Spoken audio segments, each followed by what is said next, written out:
My name is Aveline Hartwell, and on the day I was supposed to vow forever, my own brother's fist split my lip in front of 70 guests. The music died half a beat too late. The crowd froze, and I stood there with blood on my tongue and silence pressing in on me like a verdict. It wasn't the first time Ethan tried to break me. He'd been doing it since childhood, but that punch shattered more than my wedding. It tore open every wound I had ever buried, every moment I'd been dismissed, ignored, or told to be quiet for the sake of family honor. That was the day the truth stopped hiding, and the story you're about to hear began. The garden at the Hartwell estate looked like a picture out of a magazine.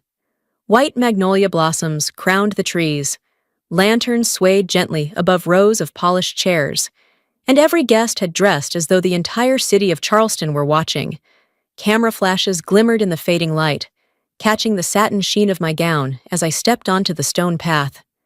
My fingers trembled around the bouquet, though my smile held steady. "This is the beginning," I whispered to myself inside. "Today, I am no longer anyone's shadow." Laughter drifted through the crowd, a ripple of chatter rising above the soft hum of strings. For a fleeting moment, it felt like every eye was on me, like every whispered word in the garden carried only joy. The air was thick with expectation, and I let myself breathe it in, imagining that nothing could stain it. Then, the rhythm of the moment broke. He arrived late. Ethan Hartwell, uniform pressed so sharp it caught the light, moved with the swagger of a man certain the world owed him its gaze. His boots struck the ground with deliberate weight, each step louder than the music itself. From a distance, he looked every bit the soldier my parents raised him to be. But even from where I stood, I caught the sour edge of alcohol in the air. His face flushed, his jaw tight, his eyes set forward. Not on me, not on the vows about to be spoken, but ahead, as though the ceremony belonged to him alone. A hush rippled through the garden. The heads that had been turned toward me swiveled all at once, following him down the aisle. Guests shifted in their seats, curiosity and unease flickering across their faces. The cameras lowered, the chatter died, and in an instant, I was no longer the center of the story. A chill threaded through my spine, sharp and unwelcome. My grip on the bouquet tightened. The happiness I had clung to a moment before thinned like glass under strain. It was supposed to be the day I stepped into my own life. Yet with his arrival, I could already feel the fragile edges of that dream cracking. He was the pride of the Hartwells. Every time Ethan scored a goal on the field or walked into a room in uniform, my parents' faces lit with applause and admiration.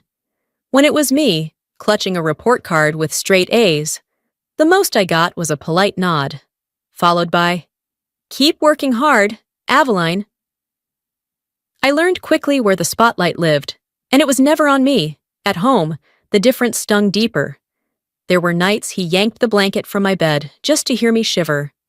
Mornings when he stole my toys or scribbled across my schoolwork while laughing at my tears. If I cried, he called me weak. If I stayed quiet, he smirked like he'd won. My parents dismissed it all as harmless rivalry. "That's what siblings do," they'd say, as though cruelty was just another stage of childhood. So I adapted. I learned to walk softly, to keep my voice low, to shrink myself so I wouldn't provoke his temper. I thought if I made myself small enough, the storm would pass over me. But storms always come back. One memory still claws at me. I was 12, Ethan 14, when a call came from school. He had punched a girl in his class, leaving her with a bloody nose. I remember the silence that fell when my father drove him home. Not with anger, but with a proud kind of protectiveness. Papers were signed, a meeting was arranged, and by the next morning, the incident was erased, like it had never happened. The girl disappeared from our school a week later. Ethan's reputation stayed spotless. That was when I understood. His violence wasn't just tolerated, it was shielded. And that shield was built on silence, ours, and everyone else's. Years later, in the blistering heat of a joint training exercise, that silence began to crack. Dust choked the air, Tempers flared, and every man at the table fought to outshout the others over a map spread thin with sweat and sand. I bent over the lines, tracing the routes, trying to make sense of the noise. Then a voice, low and steady, cut through it. "You're the only one actually looking at the map." I looked up. Noah Mercer wasn't posturing or raising his voice. He just stood there, watching me with a calm that disarmed every ounce of chaos. For the first time in years, I felt seen. Not as someone's sister, not as a shadow, but as myself, later, around a fire that burned low against the desert night. I dug a half-crushed protein bar from my pocket and offered it without thinking. He took it with the same quiet respect he gave to everything, breaking it in half and sliding a piece back to me. We ate in silence, but it wasn't the silence I'd grown up with. It wasn't suffocating. It was steady, safe. I didn't know it then, but that moment would anchor me. Still, shadows have long reach. At a family gathering just before the wedding, Ethan leaned back in his chair, eyes glassy with drink, and smirked across the room at Noah. "A seal who barely speaks? You're fit to be a shadow, not a husband." The table erupted in awkward laughter, brittle and forced. I gripped my glass so hard I thought it might shatter in my hand. In that instant, I felt the warning settle in my chest. Whatever storm was coming, it was already on its way, under the arch wrapped in magnolia blossoms. I held the slip of paper with my vows, the afternoon breeze tugging at the veil on my shoulder. Music drifted softly across the garden, strings carrying the weight of every gaze fixed on me. My lips parted, ready to speak, when movement from the second row pulled the air from my lungs. Ethan stepped forward, his face flushed red, the sharp scent of liquor preceding him. His eyes locked on mine, icy, deliberate, devoid of brotherly warmth. In 3 strides he was before me, and before I could even draw breath, his fist connected squarely with my cheek. Gasps tore through the crowd. A champagne glass slipped from someone's hand and shattered against the stone, the sound slicing through the garden. The music staggered on a half-beat too long before it died, leaving a silence so thick it crushed against my chest. I stumbled backward, the hem of my gown tangling around my shoe. Lipstick smeared across my skin, the taste of copper flooding my mouth. 70 witnesses sat frozen, their faces pale, their eyes darting but their bodies rooted to their seats. Not one hand reached for me. The silence was deafening, and for the briefest, most absurd moment, my mind whispered, my lipstick must be ruined. Pain came second, humiliation first. The weight of that silence was heavier than the blow. I stood there, veil slipping, heart thundering, realizing in that instant I was completely, terrifyingly alone. Then Noah moved. In 2 strides, he was between us, his frame steady, his voice cutting through the suffocating quiet with the force of command. "Face the wall. You just assaulted an officer." The words hit harder than any fist. Ethan froze, disbelief flashing across his face, then panic. The man who had thrived on control now stood stripped of it before the same crowd that had always clapped for him. Whispers erupted like sparks catching dry grass. Someone leaned close, voice low but audible. He did the same to a female recruit back in Norfolk. Heads turned sharply. For the first time, the legend of Ethan Hartwell cracked in public view. This wasn't an accident. This was a pattern. The crowd stirred uneasily, eyes narrowing, mouths tightening as the truth began to take shape. My cheek throbbed, blood welled at my lip, and yet I found my voice, barely a whisper. "Do you still want to?" Noah didn't flinch. He met my gaze and nodded once, firm, without hesitation. And so, under that arch of magnolias, in front of guests who no longer knew where to look, we continued. Our vows trembled, imperfect, but they were ours. The wedding was not destroyed, but it was no longer a celebration of unity. It had become a witness stand, a public unveiling of the truth my family had hidden for years. The reception that followed should have been filled with clinking glasses and laughter, but instead the air felt heavy and fractured. Plates of food sat untouched. The band stumbled through half-hearted notes, and guests slipped out quietly. their eyes averted as if leaving early might erase what they had witnessed. Behind closed doors, the Hartwell family turned inward. My father's face was flushed with rage as he pointed at me across the room. "You humiliated your brother in front of everyone. Do you understand? You will stay quiet if you care at all about this family's name." His voice cracked like a gavel, as though the verdict had already been decided. My mother sat in silence, tears streaking her cheeks, but no words of defense ever came for me. Her sobs were just another form of surrender, another reminder that in this house, Ethan's dignity outweighed my safety. The cycle I had known since childhood played itself again, Ethan's sins buried, and me cast as the problem. The silence demanded of me was not protection, it was a cage. Later, I found myself alone in the dressing room, the hem of my torn gown pooled at my feet, my cheek swollen where the punch had landed.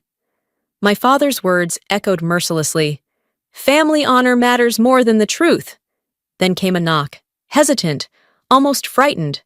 A young woman, a guest I barely recognized, slipped inside. Her hands trembled as she spoke in a rush. "Your brother. He did the same to me. I never said anything, but when I saw him strike you today, there was no denying it anymore." Her confession landed like a stone in still water, sending ripples through every hidden wound. I wasn't alone. His violence had reached farther than I'd ever imagined.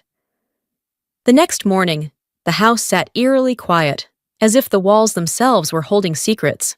My mind wouldn't rest, circling back to memories of my mother's locked cabinet, a place where she kept family papers no one else touched. A suspicion pushed me toward it now, urgent and unshakable. I rifled through brittle envelopes and fading photographs until my hands landed on a thin folder buried beneath the rest. Inside, the truth stared back at me. An internal military report documenting an assault Ethan had once been accused of. The pages detailed everything: statements, dates, even a recommendation for disciplinary action.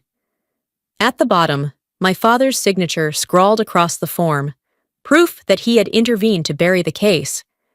The yellowed paper crackled between my fingers, its ink blurred but undeniable. My stomach tightened as I realized Ethan hadn't acted alone in hiding his violence. My father had chosen silence, too, not for justice, but to protect his son at any cost.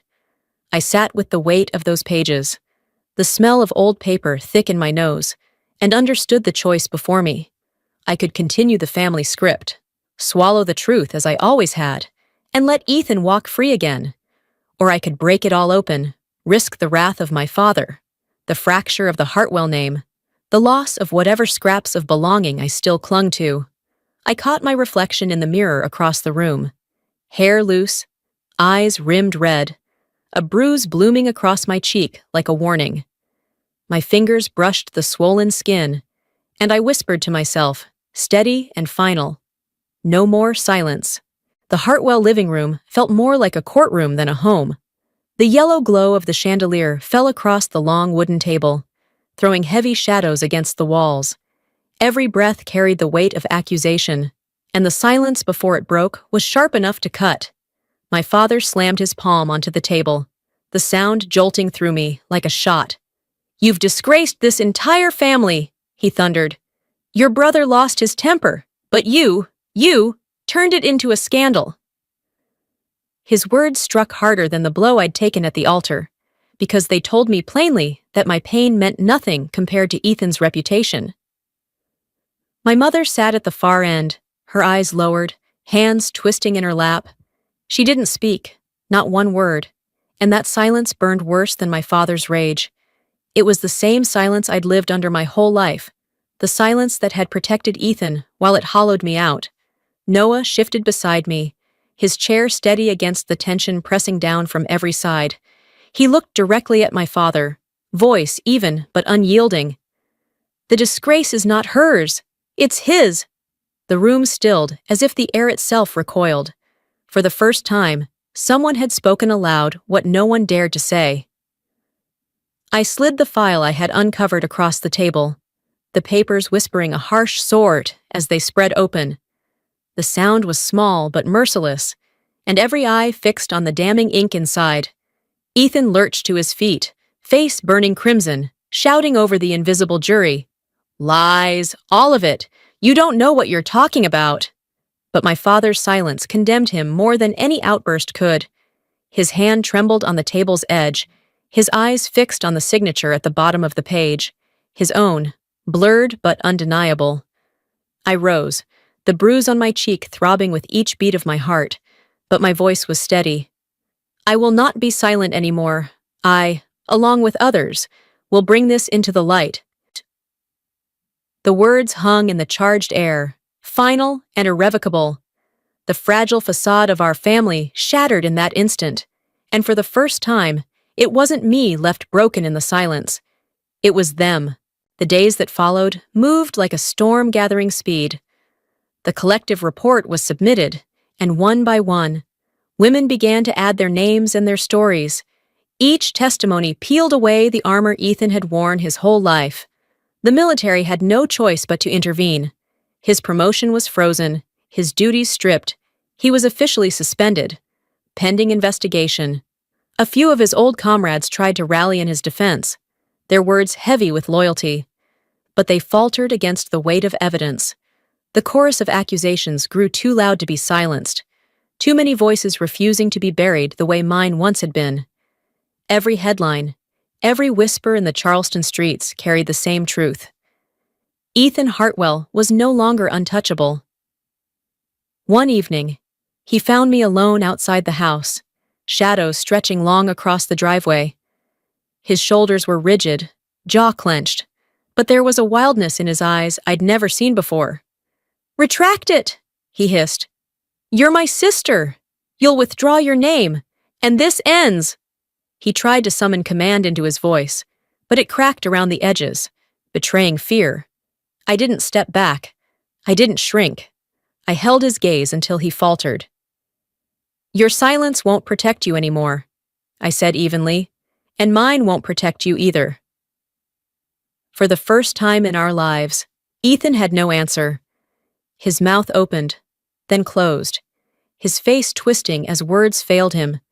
The silence he had once wielded like a weapon now lay heavy on his shoulders, exposing the hollow core beneath. That silence became his undoing, the clearest proof of his collapse. 2 years later, life had folded into something quieter, something whole. Our house stood at the edge of a small Vermont town, a simple wooden place with a wide porch that caught the last gold of the sun. Behind it, the yard stretched into rows of pines, their branches whispering as the evening wind swept through. The air smelled of earth and resin, carrying none of the weight that used to press down on my chest. There were no guests this time, no rows of white chairs, no stiff smiles, no cameras waiting to catch a perfect moment that would never come, just the two of us. Noah stood across from me, steady as always, the kind of presence that made the world slow down. My dress was plain, unadorned, the fabric moving gently with the breeze. My face was bare, no makeup, nothing to hide behind. For the first time, I wanted everything stripped down to the truth. He reached for my hand, his fingers warm, his thumb pressing softly against mine. The silence around us was different now, no longer the silence of fear or complicity, but one born of safety. There were no whispers, no gasps, no eyes refusing to see, only quiet that belonged to us, a silence that protected rather than betrayed. I thought back to Charleston, to the Magnolia Arch, to the shattering glass, and the stunned faces that had chosen stillness over courage. I thought of standing alone, bleeding, wondering if my lipstick had smeared while my world collapsed. And then I looked at Noah, his eyes steady in the fading light, and I felt the weight of every step that had brought us here. We spoke our vows without notes, words rough around the edges, but truer than anything rehearsed. They were uneven, imperfect, and utterly ours. When the last promise slipped into the dusk, I smiled, leaned closer, and whispered, "This time, it's ours alone." And in that moment, The circle finally closed. From a wedding shattered by violence and silence, to a vow spoken in freedom. What had begun in humiliation ended in peace. And the only witnesses we needed were each other.